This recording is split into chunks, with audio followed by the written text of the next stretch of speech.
Hello everyone and welcome back to my channel, Tomcat Stitchery. I'm Whitney and happy Friday. Today's video, I'm filming in a new spot. You probably recognize that on Tuesday, but filming back in the sewing room again. And Jenny and I did some reordering of things. So I'm going to be showing you a new tour of my two spaces. What was the filming studio. Now I'm filming in here, just easier to get around my machines and stuff to do some filming of tutorials and that sort of thing.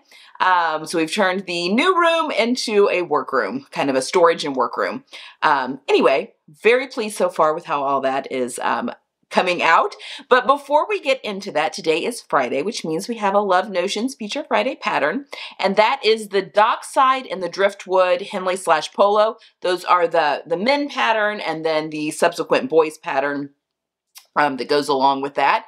Both of those are $5 today only, and code 10TKS gets you a additional 10% off that price. So if you are sewing for some males in your life, or just honestly, the neckline is great for using with I've matched it with some of the female patterns as well. Or I mean, it doesn't have to be male or female. You know what I mean.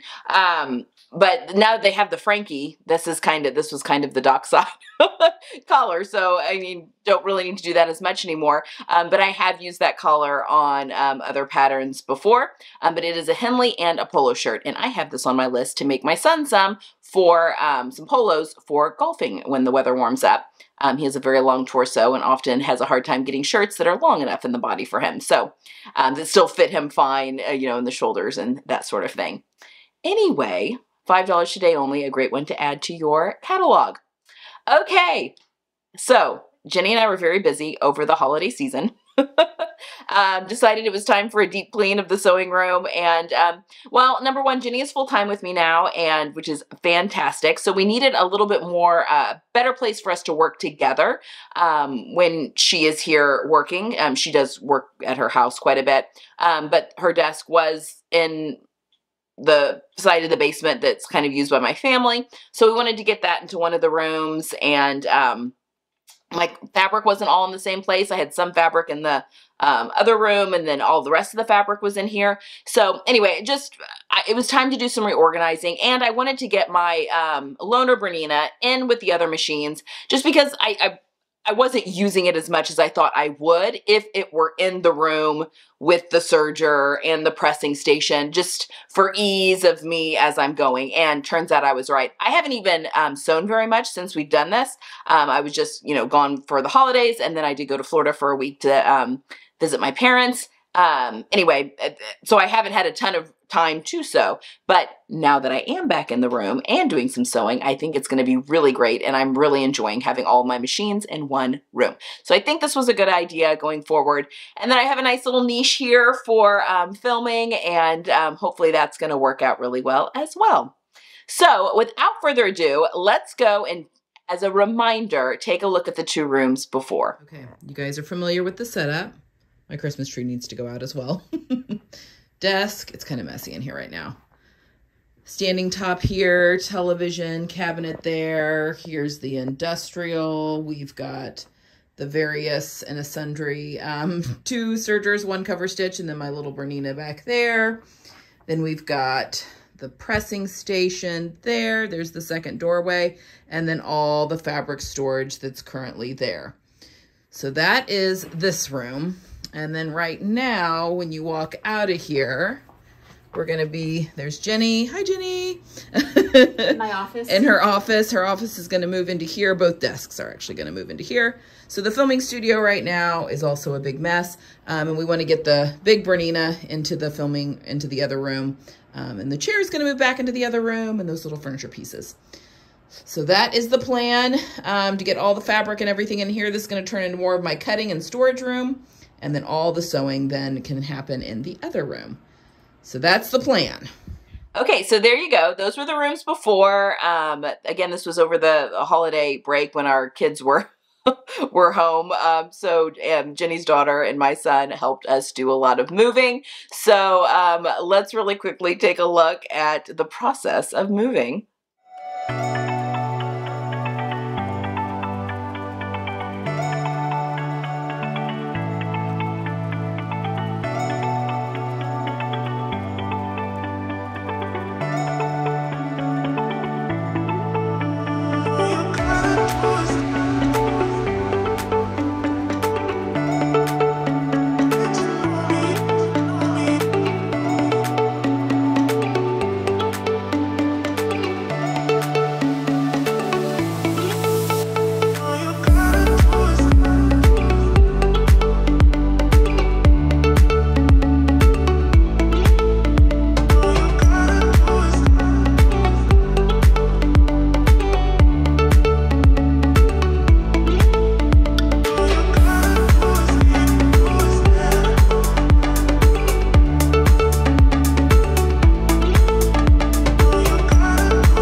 All right. And now, yeah. So it didn't take us that long, just a couple of hours with all four of us working, and getting everything moved over. I mean, I wasn't really doing any organizing. I was literally just moving things from one room to the other.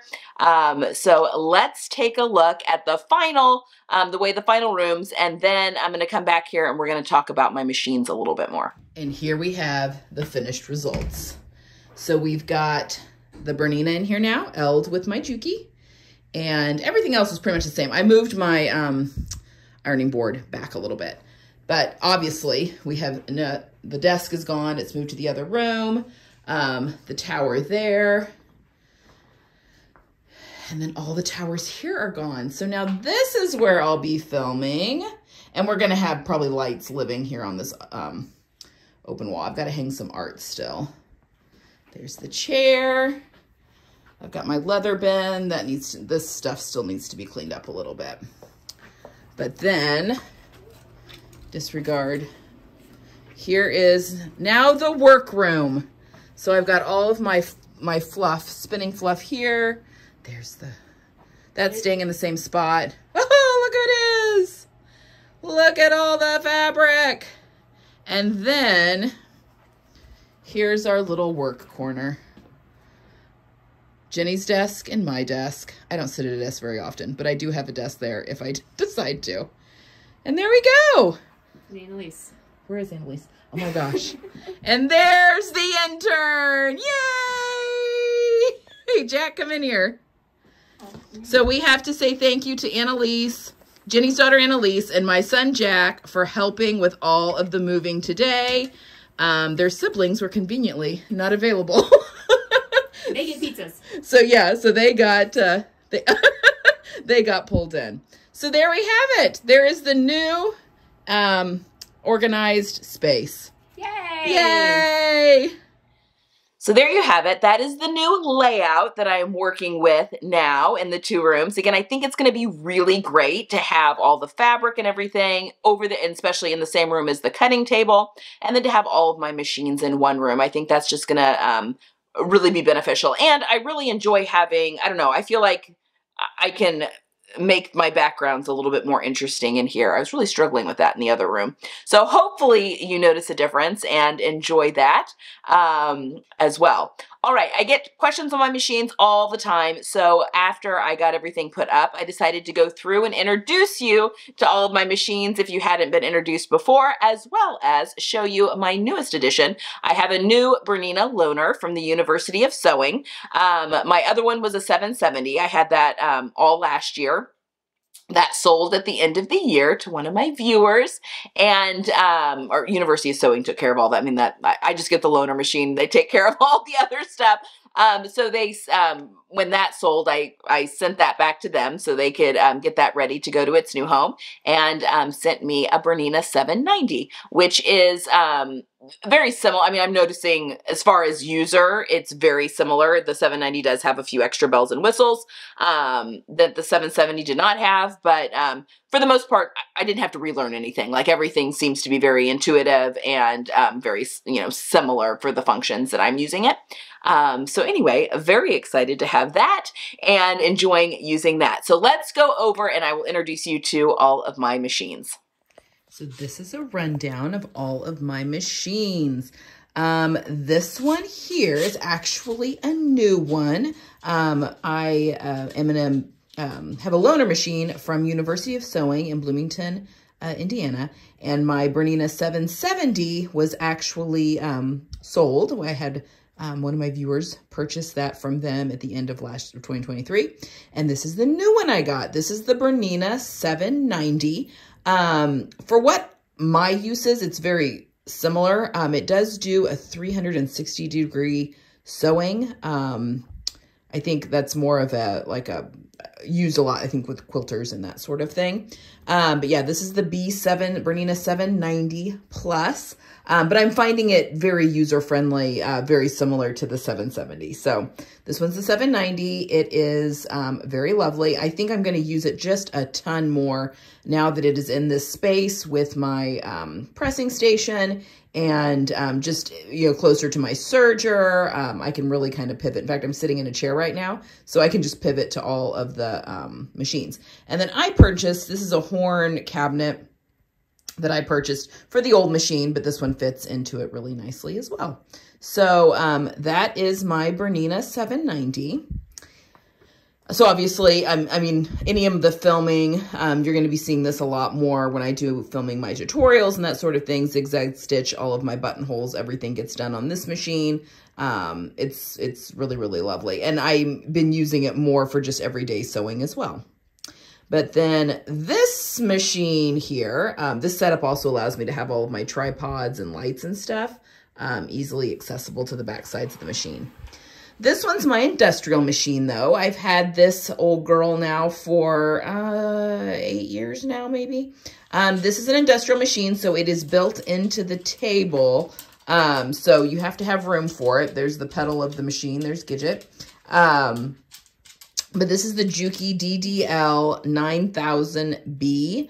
I'll have all these machines listed in the description box if you're curious. This thing is a workhorse. I absolutely love her. She only does a straight stitch, but she does back stitch with the pedal and cuts the thread with the pedal as well. You guys have seen me sewing on this for a very long time now, and she's a real delight. But I get questions every now and again about my industrial machine, so that is what this is, the Juki DDL 9000B. And then I'm going to continue to pivot here.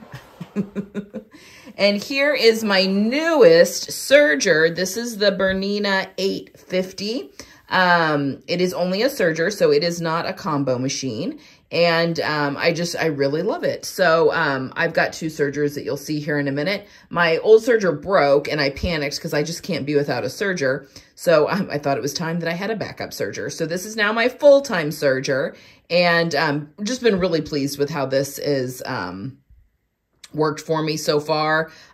Just being able to change the dials and the presser, the pressure foot on it, different thicknesses. And I've been learning a lot about this machine. I'm really loving it. So that's the Bernina 850.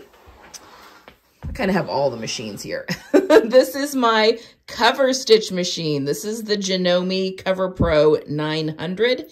And love it as well. It just does cover stitch.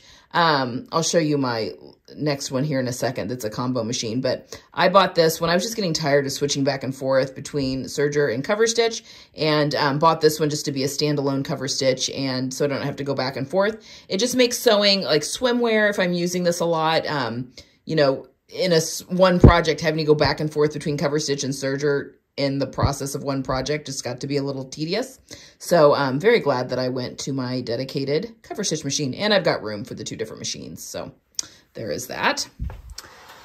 Then here is my original serger. This is the Baby Lock Evolution. I love this little guy. So I just kind of have, this is a combo machine, so it does go from serger to cover stitch. So this was my first one, and it was my, I used it for both. But I had this one, and then I bought the cover stitch and just used this primarily as a serger. And that's what it's set up for, primarily as a serger. But if I'm doing any traveling, like, sewing retreat, that sort of thing, this is a really easy one for me to bring with me because it's smaller, and it also does, both the cover stitch and the serging. As of right now, I just have 2 different. I have my dark thread on this one. I have brown on the other machine, but usually I have a light thread and a dark thread on each one, so I can kind of go back and forth depending on what my project is. But this is the machine that I had a mishap with and then panicked because it was going to have to be in the shop for a while. And so this one's kind of my backup serger now, but she is a beast. I've had her for probably, I don't know, 9 years maybe now, 10. Love her. And then finally, I have my little Bernina 330. They don't make this model anymore. This is just a very baseline Bernina. I actually bought this one to do my buttonholes because my industrial doesn't do buttonholes. So this was going to be primarily my zigzag stitch and buttonhole machine. Obviously, the big Bernina now does all of that now for me. So this is a great little travel machine if I'm doing any kind of teaching, travel teaching, again, sewing retreats, that sort of thing. This is my little travel machine. And then if I have anyone over here working with me sewing, this is a good machine for them to use as well. So there you have it. That is my host of sewing machines. This is kind of my circle of heaven right here. Okay, there you have it. that is my new sewing space and workspace slash cutting room storage space, whatever you want to call that. I think I'm really going to like my new flow of my sewing space and really enjoy having all of my machines again in one room. So there you have it, guys. I'm very excited with my new setup to get some sewing in this weekend. I hope you guys are going to do some sewing. It's very cold here, as I'm sure it is in other parts of the world, especially here in the US as well. So I am definitely going to be hunkering down and doing some sewing in my new sewing space. I hope you guys are going to get the chance to do the same. Have a good weekend, and I will see you guys again on Tuesday. Bye!